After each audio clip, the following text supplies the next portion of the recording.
My name's Scott Dorset, and I'm a photojournalist with the Waxahachie Daily Light. Over the long summer months, we've noted an increase in toddlers, children, elderly, folks that are at risk that have been left inside cars during the hottest part of the summer days. Uh, these folks are especially vulnerable because in a lot of instances they can't get out of the vehicles, and the temperature inside those vehicles can rise dramatically just in a matter of minutes. So today we want to take you inside a car, tell you about some of the real possibilities that can happen when you're left in a hot vehicle like that. Show you just how fast the temperature can rise and what kind of effect it can have on your body. Keep in mind that these are the most at-risk people and the most vulnerable people that this is impacting. So again, we want you to be aware of kids around you, kids that you're in charge of, elderly people that you're looking out for. And remember that just 20-30 minutes inside a car locked up that's not running without air conditioning, the temperature can rise 30, 40, 50 degrees in just that short a time. We've taken precautions so that if during this demonstration we need to get out of the vehicle, we can. There are people that are outside watching, looking for signs of distress. We've got water in the vehicle. We also have thermometers and timers. So we're gonna kind of show you how that temperature rises and just what kind of deadly threat it can be to those at-risk people. I'm Aaron Schwaderer. I'm the managing editor for the Waxahachie Daily Light newspaper, and we're doing this video as part of a special report on the dangers of hot cars leaving children and animals and seniors in hot vehicles, and how dangerous that is, what that can do to a person's health. So we're about 5 minutes in. It's now up to 100 degrees inside of the vehicle. We're perspiring a little bit. It's honestly uncomfortable. We have some, as part of the special report, we did some interviews with animal control officers, local pediatrician, some other professionals to get their expertise on the subject. I have some information here on a 70 to 80 degree day. The temperature in a hot car can rise by 30 or 40 degrees in just 30 to 60 minutes. So depending upon factors like age and health, within 30 minutes or up to an hour, death can occur from heat stroke or just simply hyperthermia. We're now at the 10-minute mark. It's up to 111 degrees inside the vehicle. So that's gone up by 25 degrees from our starting 85 degrees. Just moments ago, I reached up to adjust my glasses. The frames of my glasses are hot to the touch. I can't even imagine what it would be like to have a seat belt, strapped across my chest, keeping me restrained in the vehicle. That hot metal from the buckle pressing against you.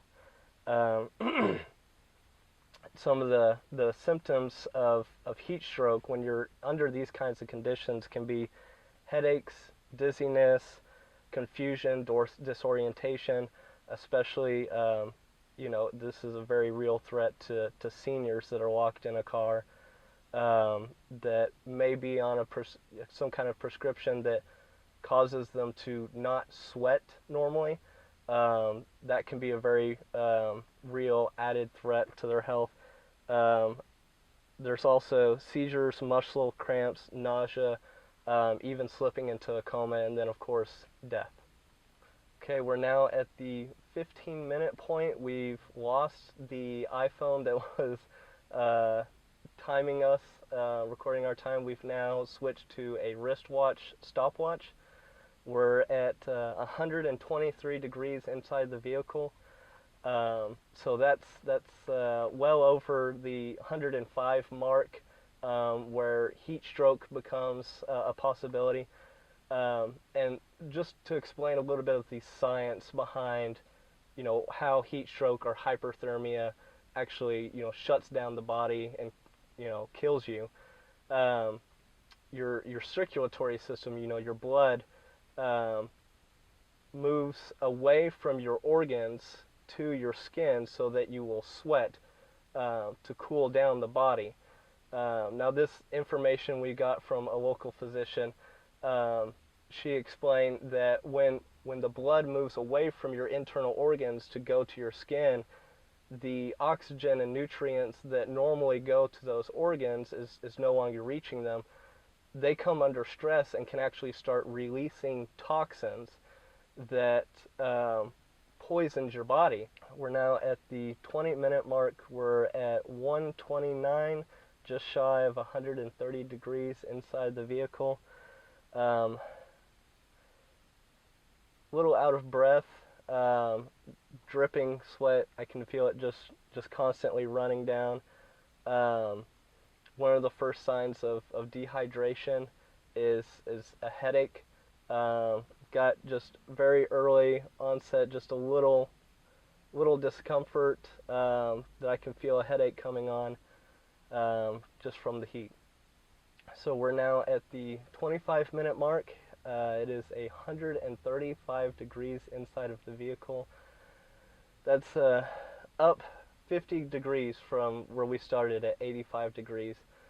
When we've talked a lot about the human body and what happens to children and internally with the body, a little bit about animals. We spoke to a local animal control officer about the law of leaving animals in a hot vehicle and what actually happens to those animals. Even with the windows cracked, we have our windows up, so it's very much like an oven in here. But even with the windows cracked, if there's not a flow of fresh, cool air, the animal officer said, that's not going to help the animal at all. You still have stagnant air. It's still going to get just as hot inside of the vehicle, to cause that animal to, its body to shut down, for it to overheat. And he said some people have questioned him, if the windows are down, why doesn't the animal just exit the vehicle, get out of that hot space and, get out where it can get some cool, fresh air. And the thing about it is, he explained that pets are domesticated. They're taught to rely on humans. So they will sit there and wait until the human comes back to let them out of that hot car or bring them some water, to take care of them, because that's what they have learned, is to rely on that human to take care of them. And if that human does not come to the vehicle, then the animal will wait until it dies. And he said some of the charges that can go with that kind of offense, it's basically torture to the animal, because they're waiting and that help never comes. We're now at the 30-minute mark. It is 139 degrees in the vehicle. Just ticked up one more degree. I'm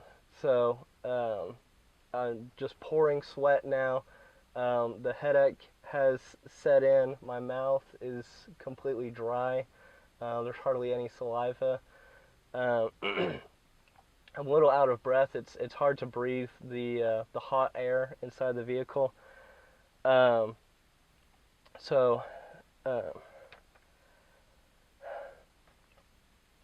Talk about some things. If you see someone inside of a hot vehicle, what should you do? Especially if it's a child or an animal, even a senior that you see, sitting inside a vehicle that's not running. the doors aren't open, if the windows are up, you should immediately call 911. That's the first thing you should do. Call 911. From there, you should attempt to get them out of the vehicle. If they're not responding, or you can tell that they're obviously in distress, you should try to break a window or force the vehicle open in some way. Now, you wouldn't want to break the window directly near them. You don't want glass or any kind of shrapnel, hitting them. But you should try to break, or if one of the windows is cracked, maybe if you can get it down enough to get the person out of the vehicle. And then you should immediately try to start cooling the person down. If you have any water, even just getting them into a cool space that's air conditioned can help save their life. Use ice packs, fans, anything that you have readily available, and get them to drink water if they're conscious. That is one of the most important things, is to consume water, rehydrate their body, stop that dehydration that is shutting down their body. We're now 35 minutes in. The temperature has risen to 141 degrees inside the vehicle. The headache has set on now. It's pretty strong. I can feel it very strong right here. Something to point out, we are in this vehicle of our own willpower. We're not trapped in this vehicle. So there's not as much of an element of fear for us, because we know the doors are unlocked. We can get out at any time. We're doing this to prove a point and educate the public about the very real dangers of this. With a child who's strapped into a car seat, or even an older child who's just simply locked in the vehicle, or even a senior who's sitting in the vehicle while it's hot, maybe isn't of the best mental health. They may have some problems. A panic sets in. They get very anxious because they're trapped and they're in distress. So with that panic, comes an increased heart rate. The blood flow increases. You're breathing more rapidly, expelling a lot of moisture from your body through your breathing, dehydrating yourself faster. So that's going to worsen conditions and bring on those symptoms and death at a faster rate. We have water here with us and a rag, so when we decide we've had enough, that this is over, we can't stand anymore, we can immediately exit the vehicle, drink water, and cool off. For someone who's trapped inside a vehicle, that option isn't there.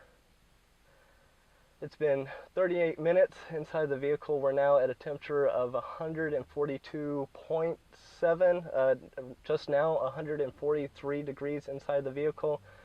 We're going to exit the vehicle now. So I hope this demonstrates to all of our readers, all of our viewers, how very real and dangerous being inside a hot vehicle can be for children, animals, seniors. It's a very real and dangerous situation. Be cognizant. Don't leave animals or your children locked inside of a hot vehicle, because it is a very real danger of death for them. So we're going to get out of the vehicle now.